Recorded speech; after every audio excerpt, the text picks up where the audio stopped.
ના report card શું કહે છે જોઈએ આ સ્પેશિયલ રિપોર્ટમાં।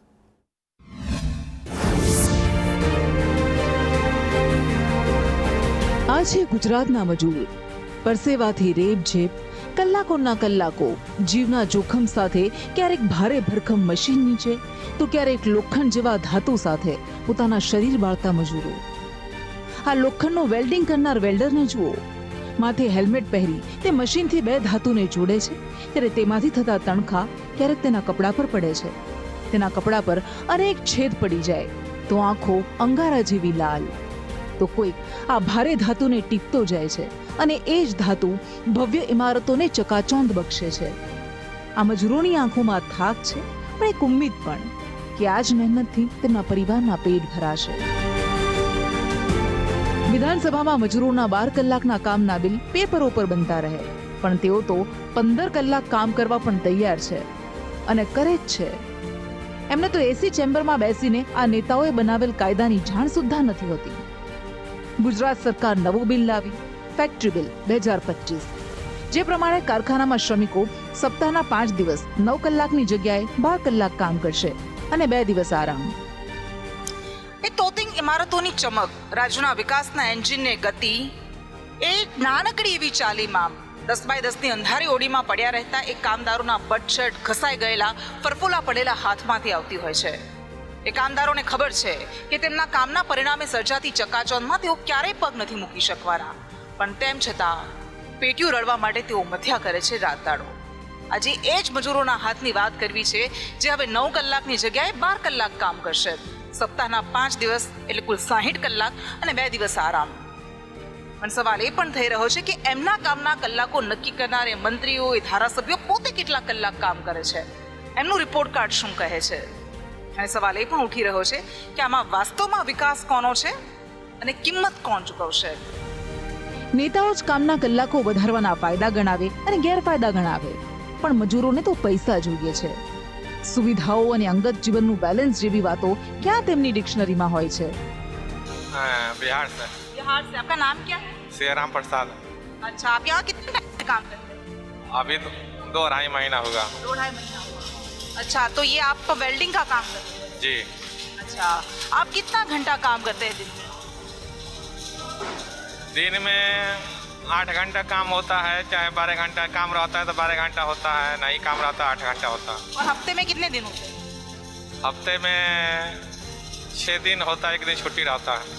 6 दिन होता है और रविवार को छुट्टी होती है? हाँ हाँ हाँ। अच्छा, तो आपको क्या लगता है कि अगर आप 8 घंटे काम करते हैं उसमें फ़ायदा है, 9 घंटे काम करते हैं उसमें फ़ायदा है, या 12 घंटे जो अभी सरकार ने बोला है? 12 घंटा काम करने में फ़ायदा है, 8 घंटे काम करने में फ़ायदा नहीं है। हाँ, ओवर टाइम मिलेगा इसमें? हाँ हाँ, ओवर टाइम मिलेगा। अच्छा, हाँ। और फिर 2 दिन छुट्टी? 1 दिन छुट्टी रहता सप्ताह में। तो अच्छा है। हाँ। थकान नहीं होगी? 12-12 घंटा एक काम करेंगे आप? अरे हम काम करने आए हैं तो थकान क्यों होगा? अच्छा। पैसा चाहिए, काम तो करेंगे। हाँ। અહીં મજૂરની ચોઈસ અને મજબૂરી વચ્ચેનો ભેદ કરવો મુશ્કેલ થઈ જાય છે। ભેદરેખા ખૂબ ધૂંધળી છે। સવાલ થાય કે શું 12 કલાક કામ કર્યા પછી મજૂર પોતાના સપનાઓને જીવી પણ શકે, કે પછી એને સપના સાથે કોઈ નિસ્બત જ નથી હોતી? અતિશય થાકેલો મજૂર સૌથી વધારે અસુરક્ષિત ગણાય છે, કારણ કે ઉત્પાદન તો વધારી દેશે, પણ એનું જીવન કેટલું સુધારે છે એ સવાલ થાય। પણ એ મજૂર, એ શ્રમિક, એ મજબૂરીના અને ગરીબીના દલદલમાં એટલો બધો ફસાયેલો હોય છે કે એમાં એને કોઈ વાંધો નથી લાગતો, કારણ કે એમાં પૈસા મળે છે। પણ કાયદાની વિચિત્રતા તો એ છે કે એક તરફ જે કામદારોના, જે મજૂરોના કામના કલાક વધારાયા છે, પરંતુ બીજી બાજુ એ માનનીઓ, એ કહેવાતા ધારાસભ્યો, એ કહેવાતા નેતાઓના કામના કલાકનો શું, એનો કોઈ જ હિસાબ નથી। મોટાભાગના ફેક્ટરી માલિકો તો આને ફાયદાકારક ગણાવે છે, તો વળી કોઈક કહે છે કે થાક જોખમ પણ લાવી શકે।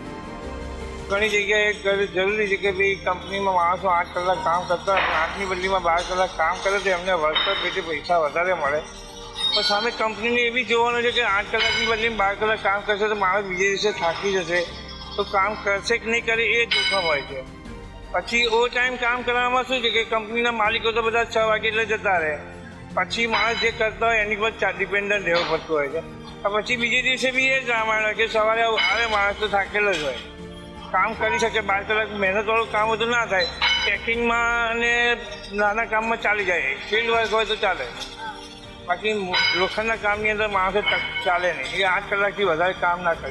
એ કરવા ઈચ્છે છે તો પણ એ જોખમી જોખમી થાય તો વાગી જાય, આંખમાં ઊંઘ ભરેલી હોય, શરીરમાં થાક હોય તો ઘણી જગ્યાએ એક્સિડન્ટ થવાની સંભાવના 50% રહેલી હોય, એટલે થોડી તકલીફ થતી હોય. લેબર તો માં કે વિચારો એમને તો પૈસા જોઈએ છે એટલે મહેનત કરે, પણ સામે કંપનીને જોવાની તો માણસને વાગી જશે તો કંપનીની જવાબદારી બનતી હોય છે, એટલે તકલીફ થતી હોય. લેબર ઇન્ટેન્સિવમાં હા, બહુ ધ્યાન રાખવું. ઓવર ટાઈમના કામ કરતો ત્યારે, બાકી આવું વાંધો ના આવે. એ લોકો 12 કલાકનું કામ કરે અને ઘરનું ક્યારે કામ કરશે, ક્યારે જાય, અને ઘરની નજદીકમાં તો ફેક્ટરી છે નથી. જ્યાં એ કામ કરતા હોય ત્યારે કોઈ 15 કિલોમીટર ફેક્ટરી છે, કોઈ 20 કિલોમીટર છે, કોઈ 15 કિલોમીટર. તો એ ઘરથી એ લોકોને જવા આવવા માટે એ લોકોને 2 કલાક વહેલું નીકળવું પડે. ક્યારે તે ઘરનું કામ કરે અને ક્યારે ફેક્ટરીમાં જાય. પણ વાત માત્ર કામના કલાકોની જ નથી, સવાલ તો વેતનનો પણ છે. આટલા કલાક કામ કર્યા પછી પણ વેતન 6,000 થી લઈ માંડ 13,000 સુધી મળે છે. तो परिवार यहाँ पे रहता है? हाँ, इधर परिवार तो मेरा गांव है, मेरे दोनों हैं मियाँ बीवी. हाँ, आपके पति है वो भी काम फैक्ट्री में? हाँ, काम पे जाता है कंपनी. आपने बोला 9 से 7 में काम करता हाँ हाँ, 9 बजे से 7 बजे तक. मतलब 9 घंटे काम हुआ था? हाँ और यहीं पे सब काम आपका होता है? हाँ, और झाड़ू करती हूँ, वो नट बारसर लगाती हूँ, सरियन फैक्ट्री सब पे नट बारसर लगाती हूँ. कितना पगार मिलता है आपको? हमको मिलता है 350 का दिन मिलता है. दिन का 350. तो साल का मतलब महीने का आपको कितना होता होगा? 6-7 हजार? वो चार छुट्टी कट जाती है महीने में, 4 छुट्टी, तो 24 दिन के पैसे मिलते हैं. 6-7-8 हजार पैसे मिलते हैं. 6-7 हजार में? हाँ, वो 350 से रूम का भाड़ा देना पड़ता है. मुश्किल हो जाता होगा ना? तो वो अपना खर्चा ही भी नहीं चलता है. हाँ, दोनों काम करते फिर भी मुश्किल हो जाता है. हाँ, तो हो जाता है. बच्चे कहाँ पे हैं? गाँव है तो मेहनत का काम करते हैं तो ज्यादा मिलना चाहिए. तो फिर यहाँ पे काम करके घर पे भी जाके काम? और क्या, गाँव डालने पड़ता है, लड़का बच्चों को पैसे डालने पड़ता है. हाँ. अच्छा मौसी, अगर आपको आप 9 घंटे काम करते हैं, अगर आपको बोला जाता है कि आप 12 घंटे काम करो, ज्यादा वेतन मिलेगा, तो आपको अच्छा लगेगा, करना चाहिए? हाँ, अच्छा लगेगा, ज्यादा पैसे मिलेगा तो कर लेंगे. तो 12 घंटे का काम, पैसे ज्यादा तो होना चाहिए, है कि नहीं? અહીં વાત કાયદાની વિચિત્રતાની પણ છે. મજૂરો પરસેવો વહાવશે અને તેમના કામના કલાકો નક્કી કરનારા નેતાઓ બહાના બનાવશે. ગુજરાત વિધાનસભામાં ધારાસભ્યો વર્ષમાં કેટલા દિવસ કામ કરે છે એ તમને ખબર છે? જાણીને ચોંકી જશો. 365 દિવસમાંથી માત્ર 26 દિવસ. મહિને 79,000 થી વધુનો પગાર અને હજારોના ભથ્થા લેતા ધારાસભ્યો, મંત્રીઓએ આ 3 દિવસના ચોમાસુ સત્રમાં માત્ર 16 કલાક કામ કર્યું. દેશમાં વિધાનસભા કામકાજમાં ગુજરાત 26 દિવસ કામ સાથે છેક 10મા નંબરે છે. નેતાઓ કહે કે વિસ્તારમાં અમે કામ કરીએ એનું શું, પણ એનો પણ ક્યાં કોઈ હિસાબ છે સાહેબ? કલાકો ઘટાડવાને બદલે સહાનુભૂતિને બદલે જે ગુજરાત સરકારે કાળો કાયદો લાવીને સમગ્ર આ તમામ લોકોને હેરાન કરવા માટેનો, એમનું શોષણ કરવા માટેનો આ કાયદો લાવ્યો છે, આને હું વખોડી કાઢું છું. અને આના બદલે પ્રજાના પ્રતિનિધિઓને વધારે કલાકો કામ કરવા માટેનું બિલ લાવ્યું હોત તો કદાચ ગુજરાત કે દેશના હિતમાં કંઈક વધારે કામ થતું અને કંઈક સારી તંદુરસ્ત ચર્ચા થઈને લોકોને મદદરૂપ થવા માટેની વાત હોત. પણ એ નથી કરવું, માત્ર ને માત્ર ગરીબ લોકોને હેરાન કરવા છે. એટલે અમને આંચકો લાગ્યો કે ભાઈ ગુજરાતની એવી તો કઈ સ્થિતિ ઊભી થઈ ગઈ કે તમારે શ્રમિકો પાસે 12 કલાક કામ કરાવવું પડે. અને અચ્છા, એવી સ્થિતિ ઊભી થઈ હોય તો તમે કોઈ મજૂર સંઘો સાથે આની ચર્ચા કરી, તમે માલિક મંડળો સાથે ચર્ચા કરી, તો તમે એને વિગતો રજૂ કરો. તમારે એવો કોઈ સંશોધનો થયા હોય કે ભાઈ જે છે આ પ્રકારે જે છે શ્રમિકો પાસે એની ઉત્પાદકતા વધારવા માટે, કે અત્યારે એવી પરિસ્થિતિ છે કે આપણે તાત્કાલિક ઉત્પાદન વધારવું પડે એવું છે, એવું પણ ક્યાંય અમારે નજરમાં નથી આવ્યું. તો પછી આ ઉતાવળ છે એના માટે. જો નિયમ મજૂરો માટે હોય તો નેતાઓ માટે પણ ન હોવા જોઈએ. પણ સમાજ તો સત્તા આગળ શાણપણ નેવે મૂકીને લડીને વંદન કરવા માટે ટેવાયેલો છે. મજૂર પાસે રહેલી શ્રમની મિલકત એને દેખાતી નથી. એને તો મોંઘી ગાડી અને મોટું ઘર અને સત્તા દેખાય છે, પણ એના ચણતરમાં કેટલાનો પરસેવો રેડાયો છે એ ક્યાં દેખાય છે?